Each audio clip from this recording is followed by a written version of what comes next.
student. Today we are going to see heredity and variation lesson, and in that lesson we are going to discuss genetic disorder due to gene mutation. In last lecture we have learnt about gene mutations, that is the first one is albinism and second one is a sickle cell anemia. And now we are going to see the next part of this lesson, that is a mitochondrial disorder. Students, you very well known about the mitochondria. What is mitochondria? It is a powerhouse of the cell. Mitochondria म्हणजेच काय, तर आपल्या सेलमध्ये बरेचसे organelles असतात. ज्यावेळेस आपण एखादी टिपिकल सेल घेतो त्यावेळेस बरेचसे त्याच्यामध्ये ऑर्गेनेलिज असतात. त्याच्यामध्ये एक मायटोकॉन्ड्रिया सुद्धा असतात.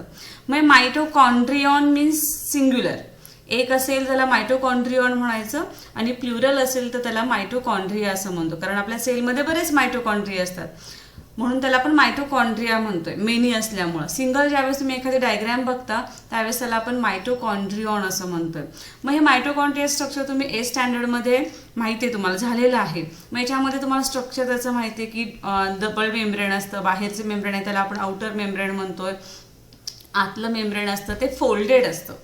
जसं सेलच्या न्यूक्लियसमध्ये DNA असतात तसं इथं मायटोकॉन्ड्रियामध्ये सुद्धा DNA प्रेझेंट असतात. बघा, मायटोकॉन्ड्रियल डिसऑर्डर म्हणजेच काय होतं, तर ॲक्च्युअली तुम्हाला माहिती आहे की आपल्या बॉडीमध्ये जेवढ्या सेल्स आहेत त्या सगळ्या सेल्समध्ये मायटोकॉन्ड्रिया प्रेझेंट असतात except RBC means red blood sale.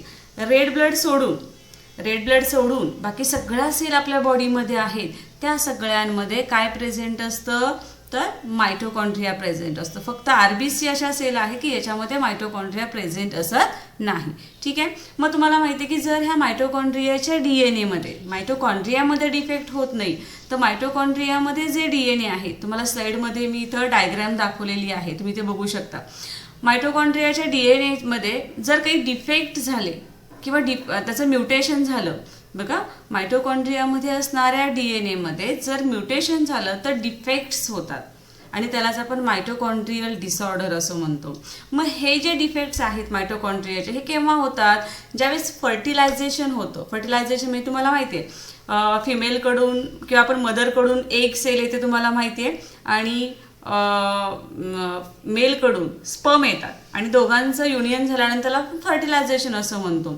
मग हा जो डिफेक्ट आहे हा केव्हा होतो, तर ज्यावेळेस फर्टिलायझेशन होतं, मी सेंटेन्स रीड करते बुकमध्ये बघा.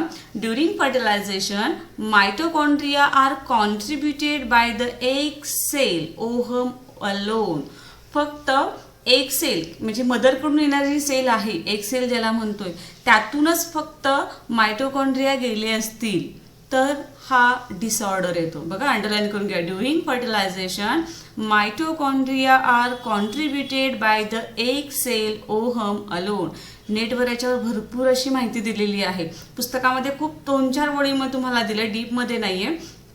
पण जे काही मायटोकॉन्ड्रिया आहेत जे फक्त एक सेल किंवा मदरकडून येतात फर्टिलायझेशन होत असताना, त्याच्यामुळं हे डिसऑर्डर होतात. आता इथे मायटोकॉन्ड्रियल डिसऑर्डर होता म्हणजे काय, किंवा हे जे डिसऑर्डर आहेत, ज्यांना हे मायटोकॉन्ड्रियल डिसऑर्डर आहे त्यांच्यामध्ये एनर्जी तयार करण्याची कॅपॅसिटी फार कमी असते. कारण आपण एनर्जी तयार जी आपल्या बॉडीमध्ये होते ती मायटोकॉन्ड्रियामध्ये, म्हणून त्याला आपण power house of the cell असं म्हणतो. आपल्या बॉडीला जी काही एनर्जी लागते ती मायटोकॉन्ड्रियामध्ये होते.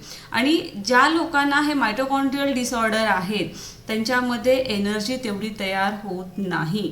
आणि साहजिकच त्याचे जे इफेक्ट्स आहेत, त्याचे जे वाईट परिणाम आहेत ते आपल्या महत्त्वाचे जे ऑर्गन्स आहेत, ब्रेन, किडनी, लंग्स, याचे डिसऑर्डर किंवा त्याचे बॅड इफेक्ट्स आपल्याला पाहायला मिळतात. आणि सगळ्यात महत्त्वाची ओळ तुमच्या पुस्तकात दिली आहे बघा, मायटोकॉन्ड्रियल डिसऑर्डर हा इनहेरिट होतो. फक्त कुणाकडून होतोय, are inherited from the mother only. कारण हा जो डिसऑर्डर असणारा मायटोकॉन्ड्रिया फक्त कुणाकडून येतोय, मदरकडून येतोय. त्यामुळं हे जे डिसऑर्डर आहेत ते एका पिढीकडून दुसऱ्या पिढीला ट्रान्सफर होतात, ते फक्त मदरकडून होतात. ठीक आहे. आपल्याकडं खूप कमी त्याचे लोक दिसून येतात. USA मध्ये ह्याचे जास्त इफेक्ट्स किंवा जास्त लोकांच्यावर हा इफेक्ट झालेला दिसतो. ठीक आहे. Hence mitochondrial disorders are inherited from the mother only. आता काही नावं दिलेत बघा.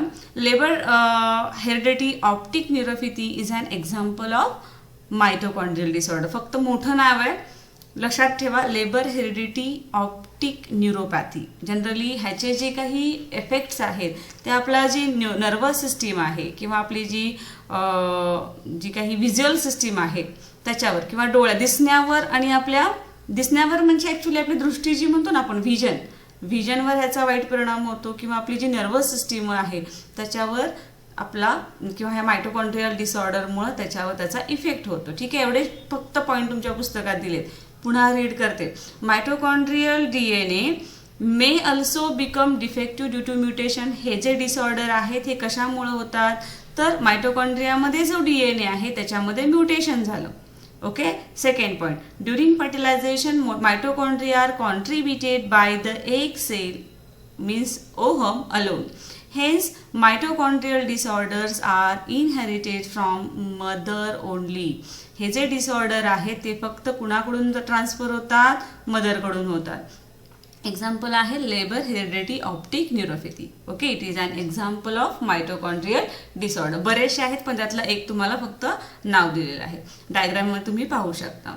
याच्यानंतरचा पुढचा पॉईंट आहे तो म्हणजे आपल्याला म्हणजे आतापर्यंत 3 डिसीजेस आपण बघितले होते ते सिंगल जीनमध्ये होते म्हणून त्याला आपण मोनोजेनिक असं नाव म्हटलं होतं. Disorder due to mutation in monogenic असं म्हटलं होतं, आठवते का? पण शेवटचा पॉईंट तुम्हाला दिलेला आहे. हे जे डिसऑर्डर हे कशामुळे होतात तर एका जीनमध्ये फक्त म्युटेशन होतं असं नाही तर मल्टिपल जीन्सचा अर्थ काय होतो? Many genes. ओके, मल्टिपल जीन्सचा अर्थ काय होतो? Many genes means disorder due to mutation in multiple genes. Multiple आपण इथं वापरले म्हणून त्याला पॉलिजेनिक असं म्हणायचं. पॉलीचा अर्थ काय होतो? मेनी. ओके, असे डिसऑर्डर की जे म्युटेशन्स होत आहे पण कालचे 3 डिसीजेस आपण पाहिले ते सिंगल जीन होतं. Okay, single gene. अल्बिनिझम होता single gene, sickle cell anaemia होता सिंगल जीन आणि मायटोकॉन्ड्रियल डिसऑर्डर हे सुद्धा सिंगल जीनचे. आता जर लास्टचा पॉईंट आपल्याला याच्यामध्ये पाहायचा आहे तो म्हणजे मल्टिपल जीन्समध्ये एकापेक्षा जास्त, मल्टिपलचा तुम्हाला माहिती आहे मेनी, इथं एकापेक्षा जर जास्त जीन्स असतील आणि त्याच्यामध्ये म्युटेशन झालं त्याच्यामुळे होणारे डिसऑर्डर आपल्याला स्टडी करायचे आहेत. Okay, so see disorders due to mutation in multiple genes that is a polygenic disorder. See तुमच्या बुकमध्ये काय दिले बघा. Sometime disorder arises due to mutation in more than 1 genes. आतापर्यंत आपण पाहिलं होतं ते फक्त कशामध्ये होतं? एका जीन्समध्ये म्युटेशन होत होतं, त्याचे डिसऑर्डर्स पाहिले होते. बट समटाइम त्यांनी काय म्हटलंय की हे डिसऑर्डर जे आहेत ते डिसऑर्डर मोर दॅन 1 जीन म्हणजेच एकापेक्षा जास्त जीन्समध्ये जर म्युटेशन झालं तर त्याला आपण पॉलिजेनिक डिसऑर्डर असं म्हणणार आहे. Okay, in most such a disorder their severity increases due to effect of environmental factor on the foetus. Actually हे जे डिसऑर्डर आहे आतापर्यंत आपण इनहेरिटन्स बघितलं होतं, हे जे डिसऑर्डर्स आहेत ह्याच्यावर हा जो इफेक्ट आहे किंवा बऱ्याचशा वेळा ह्याची सिव्हिरिटी जी आहे ही कशामुळे होते तर तिथं अंडरलाईन करून घ्या, due to the effects of environmental factor on the foetus. जे जन्माला येणारं बाळ आहे, फिटस आहे, बऱ्याचशा वेळेस एन्व्हायरमेंटल फॅक्टर्स काय आहेत त्याच्यावर ते अवलंबून असतं. ओके, सी आता काय म्हटलंय बघा त्यांनी. Common example of such a disorders are cleft lip, cleft palate, constricted stomach, spina bifida that is a defect of spinal cord, etc.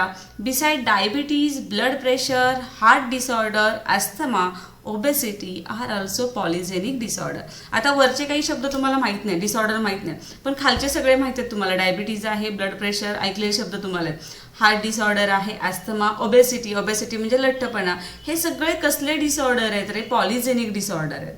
आता क्लेफ्ट लिप आणि क्लेफ्ट पॅलेट म्हणजे बऱ्याच लोकांना जो लिपचा प्रॉब्लेम असतो किंवा लेफ्ट जी त्यांची अप्पर साईडला असते क्लेफ्ट झालेली असते, पॅलेट जोडलेलं असतं, बऱ्याचशा वेळेस त्यांचं स्टमक काही जणांचं कॉन्स्ट्रिक्टेड असतं किंवा काहींच्यामध्ये स्पायनल कॉर्डचे आजार असतात. ठीक आहे, स्पायनल कॉर्डचे डिफेक्ट त्याला स्पायना बिफिडा असं म्हटलं जातं. हे सगळे एक्झाम्पल कशाचे आहेत? Polygenic disorder. See disorder or polygenic disorder arises due to mutation in more than 1 gene. एकापेक्षा जास्त जीन्समध्ये म्युटेशन झालं तर त्याला पॉलिजेनिक डिसऑर्डर आपण असं म्हणतोय. ठीक आहे, आणि हे कशामुळे होतं? Most of the time due to the effects of environmental factors on the foetus. Okay, मग ह्याच्या डिसऑर्डरचे काही common example cleft lip, cleft palate, constricted stomach, spina bifida that is defect of the spinal cord, त्याच्याबरोबरच अजून काही आजार सांगितले ते म्हणजे diabetes, blood pressure, heart disorder, asthma, obesity. Okay, these are also polygenic disorder. Actually हे जे polygenic disorder आपण शिकतोय it does not strictly follow the Mendel's principle of heredity. मेंडलनी जे काही आपण पहिला सुरुवातीला लेसनच्या सुरुवातीला जे मेंडल्स प्रिन्सिपल पाहिले, मोनोहायब्रिड क्रॉस, डायहायब्रिड क्रॉस, की ह्या रेशोमध्ये पुढे ट्रान्सफर होतो, तर बऱ्याच वेळा हे पॉलिजेनिक डिसऑर्डर मेंडलनी जे काही प्रिन्सिपल सांगितलेले आहेत त्यात फॉलो होत नाही. बऱ्याच वेळा आपल्याला याच्यामध्ये चेंजेस दिसतात. This disorder arises from complex interaction between environment, lifestyle and defect in several genes. बघा, आत्तापर्यंतचे आपण सगळे डिसीजेस बघितले होते ते कसे होते, इनहेरिटेड होते, एका पिढीकडून दुसऱ्या पिढीत ट्रान्सफर होणारे होते. पण हा जो पॉलिजेनिक डिसऑर्डर आहे बऱ्याच वेळा इनहेरिटेड आहे, पण त्याच्यापेक्षा जास्त त्याच्यावर परिणाम करणारे घटक बरेचसे आहेत.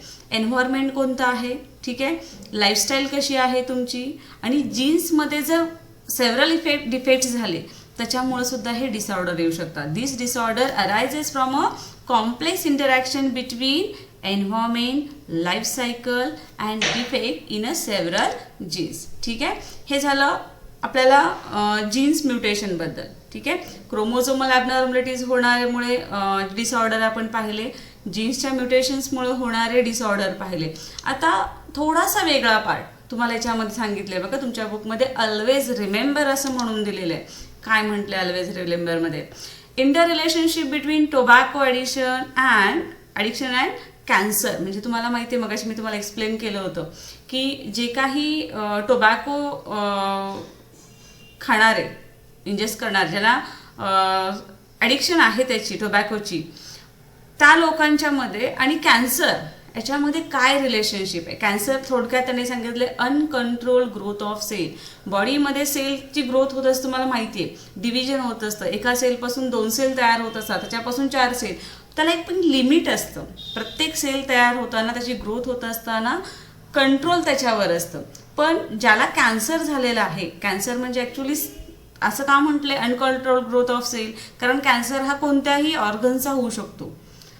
ठीक आहे, असं काही नाही की फक्त ब्लड कॅन्सर असतो किंवा युटेरस कॅन्सर असतो. कॅन्सर म्हणजे असा वर्ड आहे की त्या ऑर्गनमध्ये जर सेलची ग्रोथ अनकंट्रोल्ड होत असेल, नंबर ऑफ सेल तिथं असतील, तर त्याला आपण कॅन्सर असं म्हणतो. मग आपल्याला इथं काय शिकायचं आहे, तर inter relationship between tobacco addiction and cancer. ठीक आहे, आता त्याच्यामध्ये काय म्हटलंय बघा, many people consume tobacco either by smoking or by chewing. Consumption of tobacco in any form can cause cancer. Underline करून घ्या. बरेचसे लोक आहेत टोबॅको खात असतात, मग ते स्मोकिंग मधून करत असतील किंवा बाय च्युइंग करत असतील. बघा, तंबाखू खात असतील किंवा स्मोकिंग करत असतील, टोबॅको त्यांच्या बॉडीमध्ये जातोय. म्हणजे consumption of tobacco in any form, कोणत्याही फॉर्ममध्ये असेल, by smoking or by chewing, it can cause cancer. Make underline करा तिथे. कॅन्सर होण्याची कारण काय आहे, टोबॅको जर कोणत्याही फॉर्ममध्ये बॉडीमध्ये केला, either by smoking or by chewing, काय होणार आहे, कॅन्सर होणार आहे. ठीक आहे, next point, smoking of cigarette and bidi adversely affect the process of digestion. Cigarette किंवा बिडीचं स्मोकिंग जर कोण करत असेल तर त्याचा वाईट परिणाम, ॲडव्हर्स परिणाम, अफेक्ट म्हटलंय, ॲडव्हर्स परिणाम काय होणार आहे, त्याच्या डायजेशन होणार आहे. जो पर्सन सिगारेट किंवा बिडीचं स्मोकिंग करतोय त्याचा परिणाम त्याच्या डायजेशनवर होणार आहे. ठीक आहे, त्याचबरोबर it causes a burning sensation in the throat and a cough. बघा, डायजेशनवर त्याचा बॅड परिणाम होतोय. ठीक आहे, त्याचबरोबर त्याच्या थ्रोटमध्ये सतत बर्निंग सेन्सेशन होत आहे, जळजळ किंवा आग म्हणतो ना आपण, त्या पद्धतीचं सेन्सेशन त्याच्या थ्रोटमध्ये होतंय आणि सतत त्याला कफ मीन्स खोकला असतोय. Next point, excessive smoking causes instability and trembling of finger. A dry cough causes sleeplessness. Excessive smoking, जर एखादा जास्त स्मोकिंग करत असेल तर सतत तो त्याचे असं ट्रेम्बलिंग सारखं, आपण इथं हात थरथर वगैरे कापत असतात, बोटं असतात ती थरथर कापत असतात आणि सतत त्याला कोरडा खोकला असतो आणि ज्यामुळे त्याला झोप येत नाही. A dry cough causes sleeplessness. ठीक आहे. मोस्टली हा रात्रीचा जास्त येतो. Tobacco consumption can also lead to shortening of life span, chronic bronchitis, pericarditis, cancer of lungs, mouth, larynx that is voice box, pharynx, pancreas, urinary bladder etcetera. Tobacco खाल्ल्यामुळं lifespan कमी होत आहे, शॉर्टन होत आहे हे तर आहेच, पण क्रॉनिक ब्रॉन्किटिस म्हणजेच आपले जे ब्रॉन्कस लंगचा जो आजार आहे, ब्रॉन्कायचा जो आजार आहे तो होतो, किंवा बरेचसे कॅन्सर्स होतात. मग ते कॅन्सर लंगचे असतील, माउथचा असेल, लॅरिंगचा असेल, ज्याला आपण व्हाईस बॉक्स म्हणतो. लॅरिंग्सला व्हाईस बॉक्स का म्हणतो तर आपला व्हाईस प्रोडक्शन जो आवाज येतोय तो कुठून येतोय, हा लॅरिंग्समधून येतोय. लॅरिंग्सचा सुद्धा कॅन्सर होऊ शकतो, फॅरिंगचा कॅन्सर आहे, पॅनक्रियाचा कॅन्सर आहे, इव्हन युरायनरी ब्लॅडरचा सुद्धा कॅन्सर होऊ शकतो. ठीक आहे. म्हणजे बघा टोबॅको खाणं किंवा सिगारेट, बिडी स्मोक करणं ह्याचे ॲडवर्स इफेक्ट आपल्या बॉडीवर किती होतात. Harmful effects of smoking are due to nicotine present in tobacco. इथं अंडरलाईन करून घ्या, निकोटीन. बऱ्याचदा शब्दही ऐकला असेल तुम्ही. स्मोकिंगचे हार्मफुल इफेक्ट्स का आहे तर टोबॅकोमध्ये जो घटक आहे, कोणता घटक, निकोटीन. निकोटीनमुळं हे हार्मफुल इफेक्ट्स आपल्या बॉडीवर होत असतात. Okay. Harmful effects of smoking are due to the nicotine present in tobacco. Next, it affect the central and peripheral nervous system. तुम्ही 9th मध्ये आता शिकणार आहात नर्वस सिस्टीम आपल्या बॉडीमधली. सेंट्रल नर्वस सिस्टीम आणि पेरिफेरल नर्वस सिस्टीम ह्या दोन्ही नर्वस सिस्टीमवर ह्याचा वाईट परिणाम होतो किंवा ते अफेक्ट करत असतात. आता इफेक्ट आणि अफेक्टमध्ये फरक आहे बरं का रे. इफेक्ट म्हणजे परिणाम आणि अफेक्ट म्हणजे दुष्परिणाम. इथं लक्षात घ्या. Arteries become hard, it causes arteriosclerosis and hypertension. साहजिकच जे लोक टोबॅको चू करतात किंवा स्मोकिंग करतात त्यांच्या आर्टरीज ज्या असतात, ब्लड कॅरी वाहून येणाऱ्या ज्या ब्लड वेसल्स असतात त्याला आपण आर्टरीज असं म्हणतो, ह्या आर्टरीज हार्ड बनतात. त्यामुळं त्याचे जे काही आजार आहेत, आर्टेरोस्क्लेरोसिस आणि हायपरटेन्शन यासारखे आजारसुद्धा त्या लोकांना होत असतात. ठीक आहे. मग त्यांनी सांगितलं की तुम्हीच काय काम करू शकता. खालच्या पुस्तकात तुम्हाला खाली एक लाईन दिली बघा. Compose and present a street play against tobacco, consumption and participate in a drive against tobacco. तुम्हाला काय करायचंय तर एक पथनाट्य म्हणतो ना आपण, रस्त्यावर लोक बघा ती नाटक करत असतात, पथनाट्य त्याला म्हटलं जातं मराठीमध्ये. म्हणजे लोकांच्या मध्ये टोबॅको किंवा तंबाखूच्या बद्दल जनजागृती करायची असेल की ते खाऊ नका म्हणून, तर तुम्हाला काय करावं लागेल, एखादं प्ले म्हणजे नाटक बसवावं लागेल आणि ते लोकांच्या समोर प्रेझेंट करावं लागेल. ठीक आहे. कारण लोकांना तुम्ही त्याच्यापासून प्रवृत्त करू, म्हणजे तसं खाऊ नका किंवा टोबॅको खाऊ नका असं त्याच्यामधून तुम्ही मेसेज देऊ शकता की कन्झम्पशन आणि पार्टिसिपेट तुम्ही त्याच्यामध्ये त्याच्यामध्ये करायचं की काय करायचं आपल्याला. त्यांनी सांगितले की जे टोबॅको खात असतात त्यांना त्याच्यापासून आपल्याला खाऊ नका हे त्यांना सांगायचं आहे. ठीक आहे. आता तुम्हाला काही पिक्चर्स इथं दिसतात, बघताना थोडेसे चित्रविचित्र दिसतात, पण ही ॲक्च्युली रियालिटी आहे. जे टोबॅको खात असतात किंवा जे काही स्मोकिंग करत असतात त्यांचे आपल्याला अशा पद्धतीनं आपल्याला पिक्चर दिसत असतात. बघा इथं प्रत्येकाचं बघूसं वाटत नाही असले पिक्चर्स आहेत. ठीक आहे. त्याच्यामुळे असे का होतात बघा, तर टोबॅको स्मोक जो असतो, जो धूर निघतो टोबॅको स्मोक. आता टोबॅकोमध्ये निकोटीन आहे हे आपण बघितलं, पण टोबॅकोचा स्मोक जो आहे त्याच्यामधून सुद्धा हार्मफुल केमिकल्स बाहेर पडतात. See, tobacco smoke contain harmful chemical like pyridine किंवा पायरिडीन म्हणू शकतो आपण, ammonia, aldehyde furfural, carbon monoxide, nicotine, sulphur dioxide. These are the harmful chemicals जे टोबॅकोच्या स्मोकमधून बाहेर पडत असतात. आणि साहजिकच मग इथं काय होतं, ह्या सगळ्या हार्मफुल केमिकल्स कशावर अफेक्ट करतात, जी आपली सेल डिव्हिजन आहे. मग काय सांगितल्याप्रमाणे एका सेलपासून 2 सेल, पुन्हा ती सेल मॅच्युअर होते, पुन्हा सेल डिव्हिजन होतं, ज्याला आपण नवीन सेल तयार होतो म्हणतोय. मग इथं ह्या हार्मफुल केमिकल्स जे आहेत हे काय करतात, they causes uncontrol cell division. Cell डिव्हिजनवर कंट्रोल पुन्हा राहत नाही, अनकंट्रोल सेल डिव्हिजन त्यांच्यामध्ये होत जाते, म्हणजे बऱ्याचशा सेल तयार होत जातात. Tobacco smoke is full of minute means small. Okay. Tobacco smoke जो आहे त्याच्यामध्ये बरेचसे लहान लहान कार्बन पार्टिकल्स असतात, which causes normal tissues of the lungs to transform into thicken black tissue. बघा टोबॅको स्मोकमध्ये भरपूर प्रमाणात पण एकदम लहान दिसताना खूप मायन्यूट पार्टिकल्स असतात ते पण भरपूर असतात. ते कोणते पार्टिकल असतात तर कार्बन पार्टिकल असतात. हे कार्बन पार्टिकल काय करतात, जे आपल्या बॉडीमध्ये नॉर्मल टिश्यूज आहेत, त्याचा शेप जो नॉर्मल आहे, त्या नॉर्मल टिश्यूचं रूपांतर कशामध्ये करतात, थिकन ब्लॅक टिश्यूमध्ये करतात. आणि ह्याच्यामुळेच काय होतो, दिस causes cancer. Okay, while chewing tobacco or tobacco product, much of the extract is absorbed into the body. बघा, ही लोक ज्यावेळेस टोबॅको च्यू करत असतात किंवा टोबॅकोचे प्रोडक्ट्स तोंडामध्ये ठेवत असतात, त्यावेळेस काय होतं तर त्याचा जो एक्स्ट्रॅक्ट, ते म्हणतात आम्ही बाहेर थुंकून टाकतो किंवा चूळ भरतो, पण असं होत नाही. यातला बराचसा जो एक्स्ट्रॅक्ट, मराठीमध्ये रस म्हणतो आपण, त्याचा बराचसा एक्स्ट्रॅक्ट त्यांच्या बॉडीमध्ये गेलेला असतो. ठीक आहे. while chewing tobacco or tobacco product, much of the extract is absorbed into the body. बघा, हे सगळं तुमच्या बुकमध्ये एवढंच दिलंय कारण तुम्ही आता अशा स्टेजला आहात की तुमच्यापेक्षा थोडे काही मोठी मुलं असतील,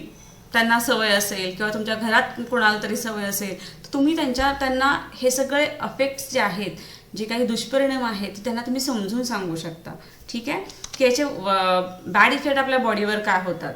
excessive tobacco consumption may cause cancer of lips or tongues, visual disorder or tumour. जर जास्त टोबॅको खाण्याचं प्रमाण असेल, एक्सेसिव्ह म्हटलं, एक्सेसिव्ह टोबॅको कन्झम्पशनमुळे काय होऊ शकतं तर लिप्स किंवा टंगचा कॅन्सर होऊ शकतो, तुम्ही चित्रामध्ये बघू शकता. त्याचबरोबर व्हिज्युअल डिसऑर्डर म्हणजे दृष्टी त्याची कमी होते, किंवा ट्युमर्स, गाठ म्हणतो आपण. कोणत्याही भागामध्ये नंबर ऑफ सेल जर वाढल्या तर त्याला आपण ट्युमर असं म्हणतो. ठीक आहे, त्याचे ट्युमर्स होऊ शकतात. To protect one's body from cancer, one must avoid smoking and consumption of tobacco and tobacco product in any form. एखाद्याला स्वतःच्या बॉडीचं संरक्षण करायचं असेल किंवा कॅन्सर होऊन द्यायचं नसेल तर स्मोकिंग टाळलं पाहिजे.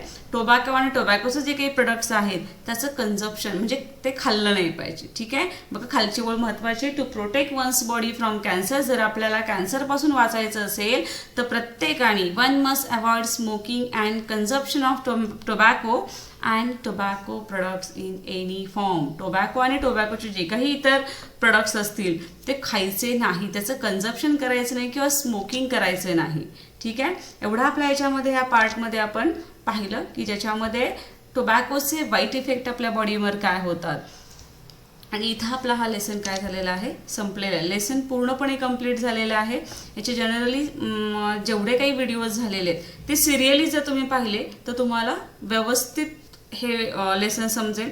मग हे व्हिडिओ कसे पाहिजे तर चॅनलच्या प्लेलिस्टमध्ये जायचं. प्लेलिस्टमध्ये तुमची 9चा एक फोल्डर आहे किंवा प्लेलिस्ट 9ची सेपरेट केलेली आहे, त्याच्यामध्ये तुम्हाला सगळे व्हिडिओ सिरियली मिळतील. ठीक आहे.